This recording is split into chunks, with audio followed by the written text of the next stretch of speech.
What's up gamers, DreamcastGuy here, reviewing today Rocket League on the PlayStation 4.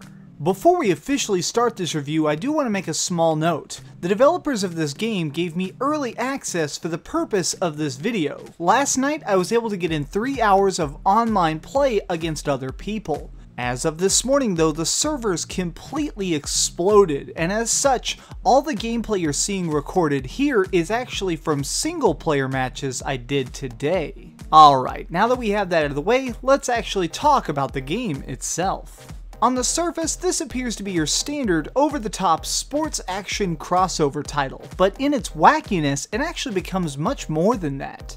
Rocket League controls like a racing game, having you speed across giant soccer fields in your own custom car, with the single objective of knocking this massive ball into the opponent's goal.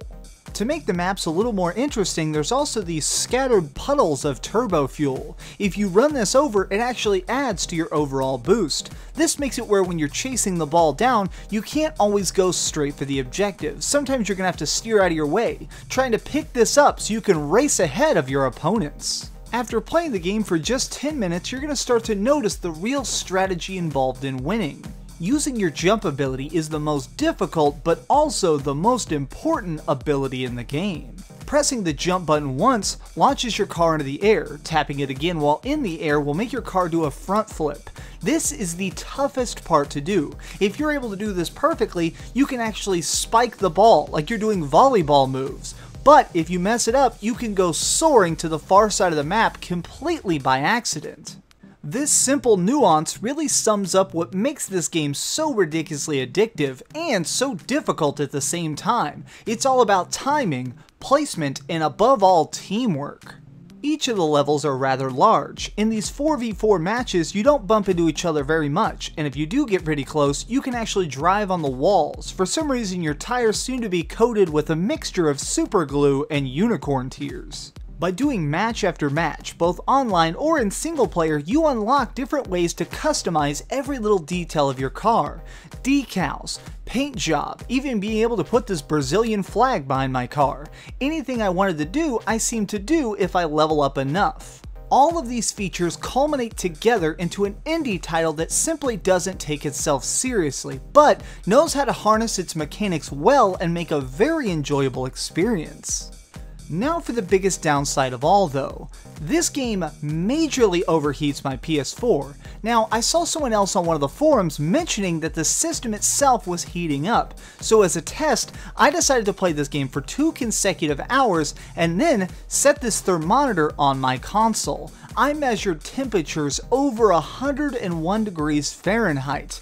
This simply doesn't seem safe for the console itself, and since I'm hearing varying reports of this, I'm afraid something just isn't optimized right. Something about the game is pushing all of the processors in my console way past their normal limits.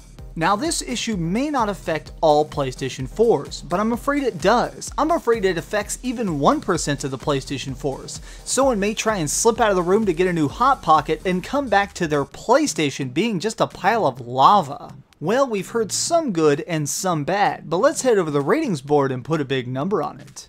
I am giving the gameplay of Rocket League a 9 out of 10. It's just so solid and addictively fun, but for the first time ever, I'm actually going to do a secondary rating just on the hardware of this game. Due to the company being unable to sustain the server load on the launch day even when the reviewers were on it, and on top of that, possibly melting some PlayStation 4s, I'm giving this game's hardware a 4 out of 10. In the coming weeks, I do think they're probably going to fix a lot of this with patches. Something about this just seems broken on the software end, and in time, this game will work better and better and better. I do suggest strongly that if you're planning on buying this day one, you pass. Wait until August.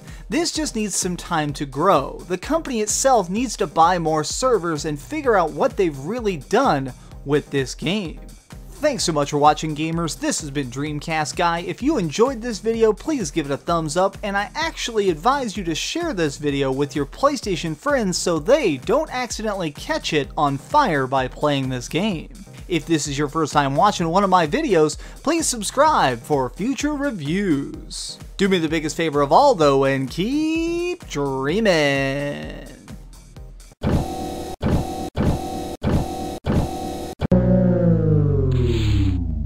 Thanks so much for watching. If you liked this video, maybe check out my last video. Please subscribe, and if you want, share this somewhere with your friends.